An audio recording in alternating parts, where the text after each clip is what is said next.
Welcome to another edition of Tuscaloosa Talks. Today it's a mayor's edition because in Tuscaloosa we're hosting the Big Ten mayors. The leaders of our biggest municipalities across Alabama are right here in Tuscaloosa, and I'm excited to be joined by the mayors of the two largest cities in our state, Mayor Woodfin, Mayor Battle. Thank you for joining us. Thank you for having us. Yeah, happy to be here. I can tell you're just excited to be here, and a little later we may introduce, Tommy gave us a new name maybe for this podcast we might introduce a little bit later. Walk Talks. We're there, Walk Talks. See, this is why you've been mayor since 2008 in Huntsville. Because that just comes right off the top of your head. I mean, these ideas, they're just, talks. man, you're just moving and going. But before we jump into Huntsville, I'm going to start with my friend over here, Mayor Woodfin, from the Magic City. You've been mayor since 2017. That's correct. Now, you have come in and done an incredible job. When you think about your tenure as the mayor of Birmingham, what are one or two things that right now you're most proud of? The Birmingham Promise would be the first thing. It's an initiative I started along with my team to give young people in high school, juniors and seniors, an opportunity for those juniors and seniors can leave high school early, receive high school credit hours for work for an industry they have an interest or a passion in, and make a livable wage as juniors and seniors in high school at $15 an hour. Now you've been able to fundraise to that privately, haven't you? So on that work side, actually, the city is the top investor. We've put $10 million in that program. Wow. And that's a workforce development program we've done. But it's an economic development play as well, working on our future our workforce pipeline. But the other end of that same junior that's a rising senior, that senior that will graduate can now attend any state school, 2-year, 4-year public university, free tuition, no questions asked, no GPA score, no GPA requirement, no ACT or ACT score. If the college or university accepts them, we're in Tuscaloosa, so if Alabama accepts them, the Birmingham Promise covers their tuition. Isn't it really cool to think about? There are going to be children that will never even know your name who will get an education and be successful in life because you served. They deserve it. I mean, I think when we're in these positions, as Mayor Battle, Mayor Maddox, you all have been in your positions for a while. The things we attempt to do are not just public safety and public infrastructure investments, but the best investments we can make are into our next and youngest generation. Mayor Battle, certainly Huntsville's growth has been just, it's been amazing to see what's happened up there in the Tennessee Valley. What would you point to as one or two successes that made you proud? You know, I think the biggest thing we've been able to do is we've been able to put in a middle class, basically a middle class working ability in there. You know, we've always been really good at having the rocket scientists, the engineers, the degreed professionals, and then on the entry level into the workforce, we've always had the hospitality and the landscape people and all that. But we, for a long time, didn't have that middle section, and it meant that parts of your community were left out. So in 2010, 2012, we started pulling in advanced manufacturing. Advanced manufacturing are jobs 40,000 to 60, 65,000, and it's brought in a whole middle class into our community that started off as that entry level. And, you saw the case in point, Toyota Motor Manufacturing have 200 jobs, 10,000 people would apply. That meant that there were 10,000 people who were underemployed in our area. And we've been able to offer them opportunity to establish that middle class, to come up, to do better, to make enough money to put a roof over their head and start a family and, and put food on the table. Those kind of things, to me, are the most important things that we can do as government, is give people opportunity to succeed. So what's the secret of your sauce? Because Birmingham is the largest metro area. Mm-hmm. Huntsville is now the largest city.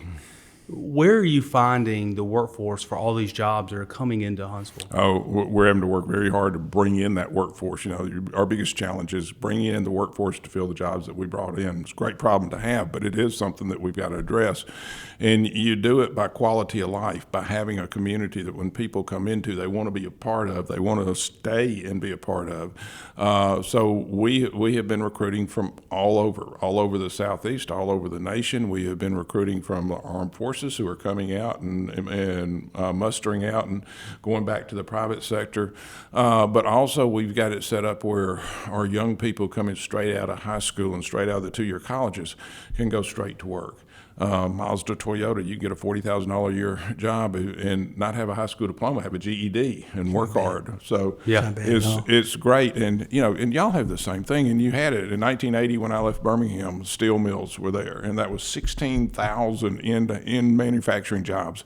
Great for the economy and everything else. And those are important for us. Yes, sir. Just talking about quality of life, because I'm glad you brought that up. The investments that you and the city of Birmingham have been tremendous. The Railroad Park, Progressive Stadium, the improvements. Innovation Center. The Innovation Depot, Legacy, the new Legacy Center. I hope I'm getting that BJCC.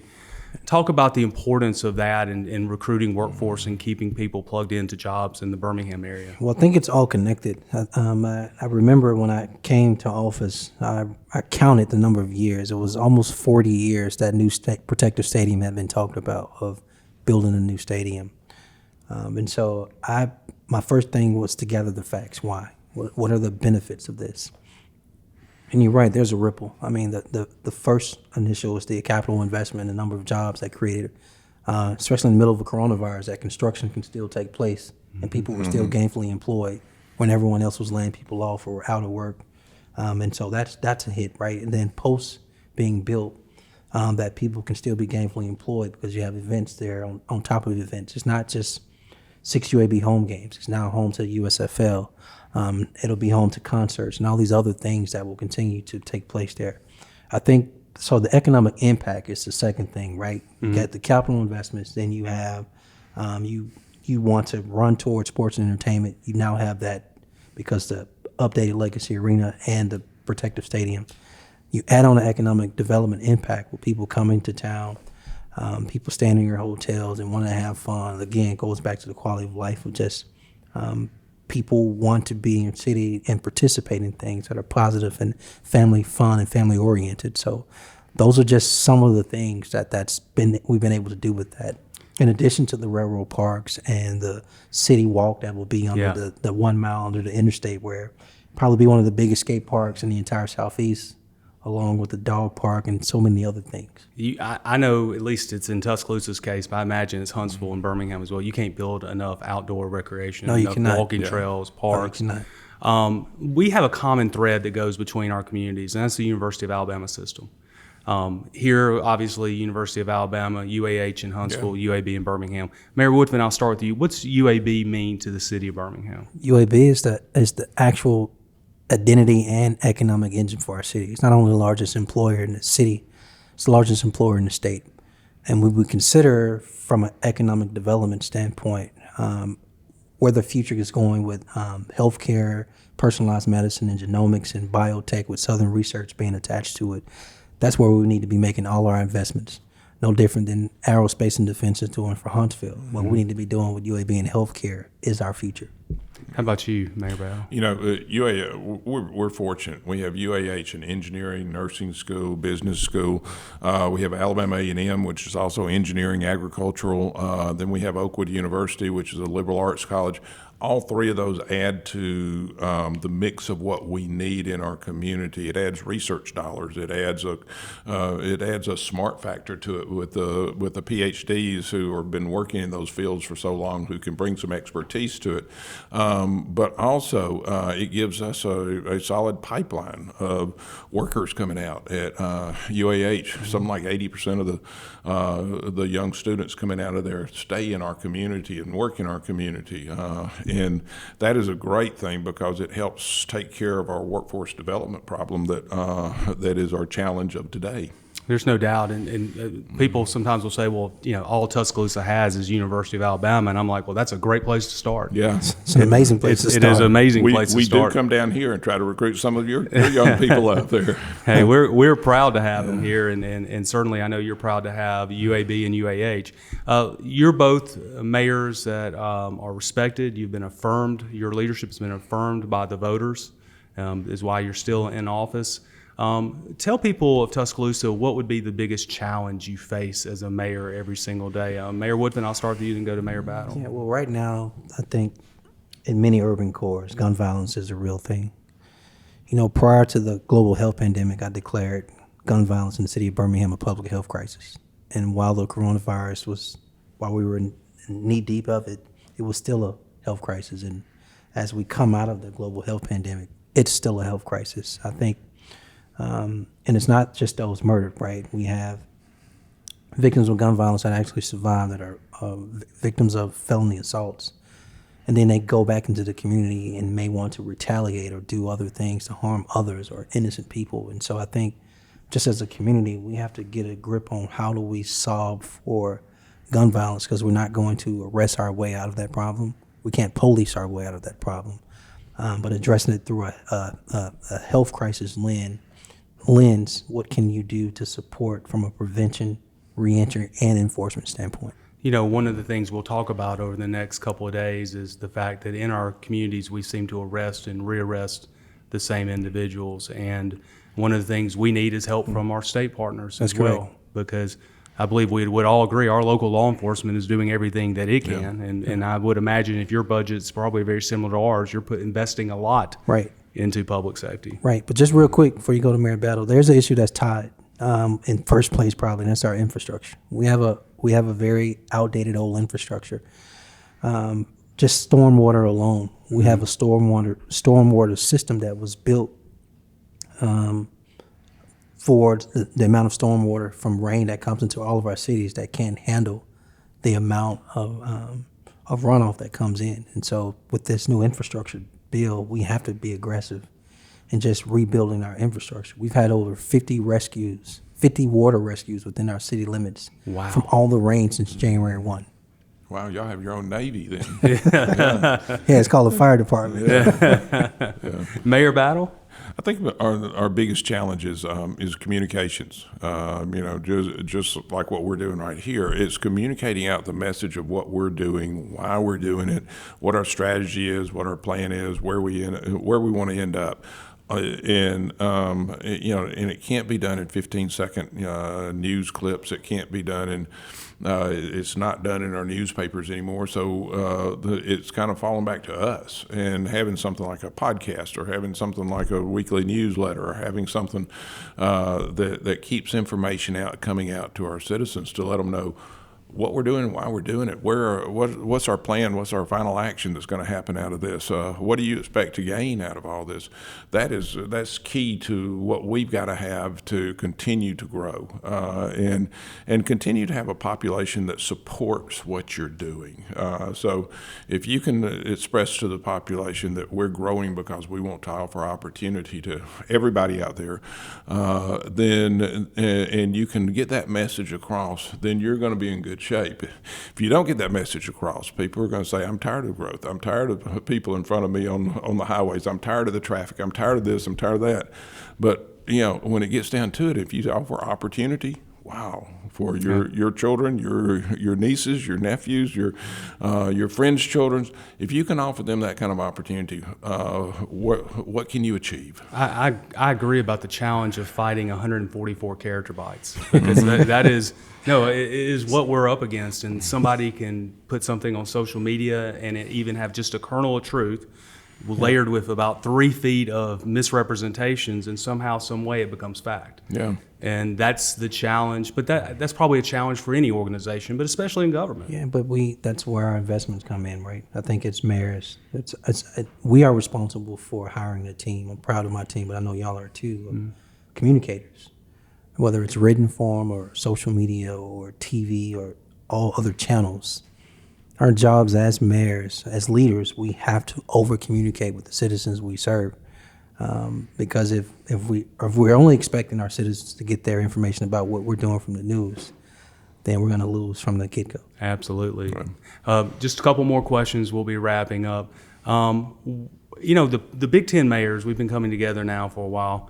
We come from different political perspectives, different cities with different needs, different demographics. Why do you think we all get along so good? Oh, that's easy. Because even though our political backgrounds are political, we may have political differences, or the demographics or topography of our cities may be different. Mm-hmm. We are still responsible for the same thing. We provide, we are on the front line of providing public safety and public infrastructure for our citizens.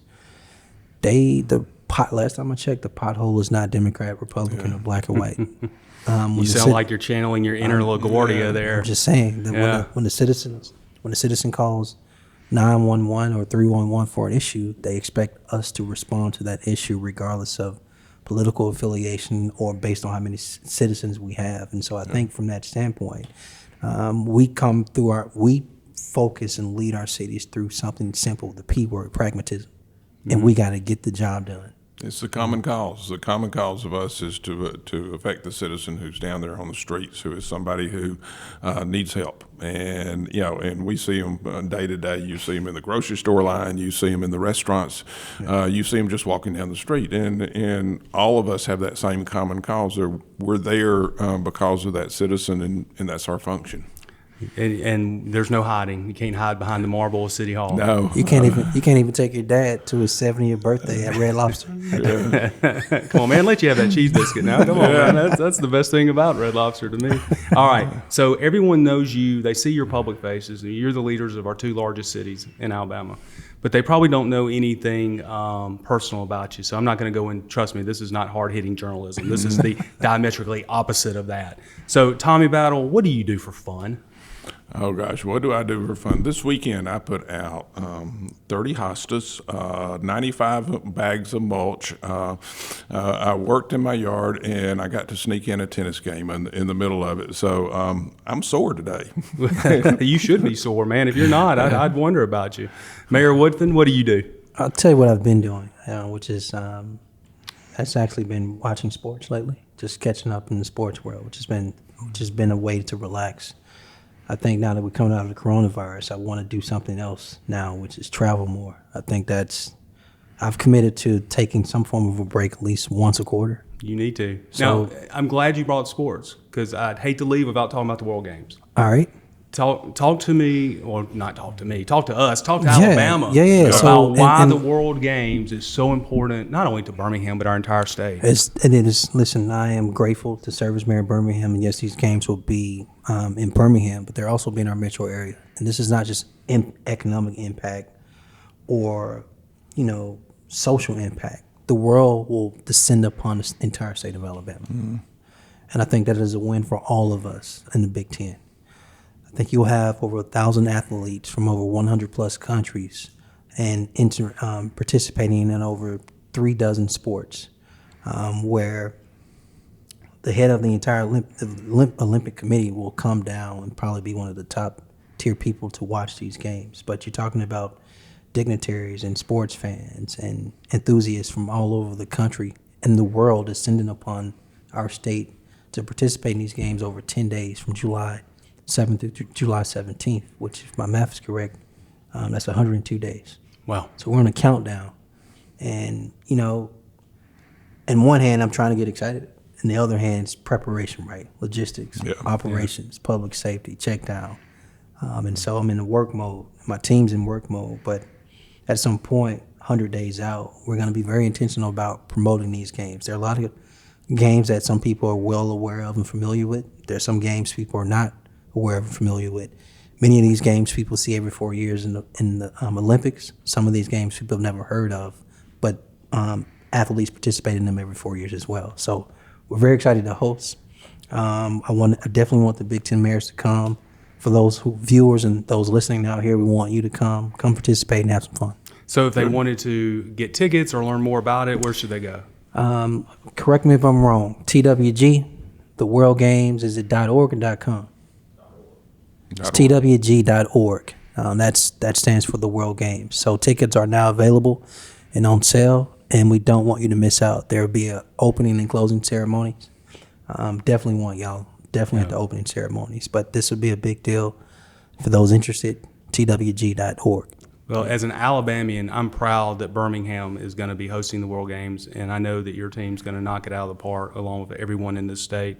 I'm proud of what Huntsville has been doing, and what you're doing, whether it's Space Force or leading the way on the aerospace and rocket technologies and all the things that y'all are bringing in. And as I close Tuscaloosa Talks, let me just say this. I respect these gentlemen for what they do because I've gotten to know them over the years, and they care about their communities. They give their heart and soul in what they believe in. And Birmingham and Huntsville's lucky to have you as leaders. And so thank you for Thank you. being here today, and thank you for joining another edition of Tuscaloosa Talks.